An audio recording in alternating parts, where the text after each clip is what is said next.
முள்ளங்கி, சிவப்பு முள்ளங்கி ஊனி இருக்கிறோம். காட்டிடலாம்.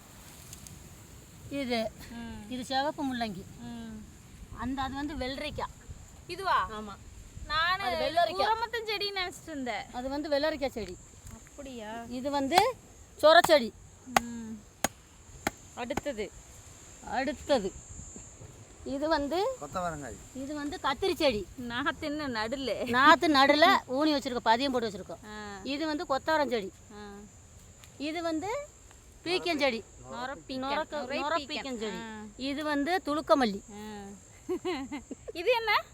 அது வெள்ளரிக்காய். அது வெள்ளரிக்காய் செடி தான். அப்படியா? பூ பூத்துருக்கு பாருங்க. இந்த ஒரு அங்கே இருக்கிறத பூரா வெள்ளரிக்காய். இன்னும் ஒரு மாதத்தில் காய்ச்சிரும். இது சூரியகாந்தி. இது வந்து சூரியகாந்தி. ஆமாம். இது வந்து முருங்கை செடி.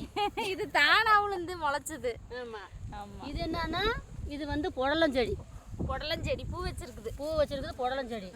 இது வந்து சிறுக்கீரைங்க, நாங்கள் வளர்த்துறோம்.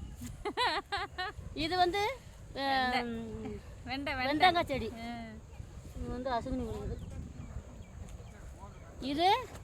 இது சிவப்பு வெண்டங்காய் செடி. இது வந்து வெள்ளரிக்காய் செடி. வெள்ளரி செடி நிறைய பூ வச்சிருக்குது, பிஞ்சு வச்சிருக்கும் பாருங்க. இல்லை மயில் திங்காமல் இருந்திருந்தா ஆகும். ஆமாம், பிஞ்சு இருந்தாலும் இருக்கு, சொல்ல முடியாது. இனிமே தான் காய்க்கு. ஆமாம், அப்படியே பூ நிறைய வச்சிருச்சு, பிஞ்சு வச்சிருச்சு.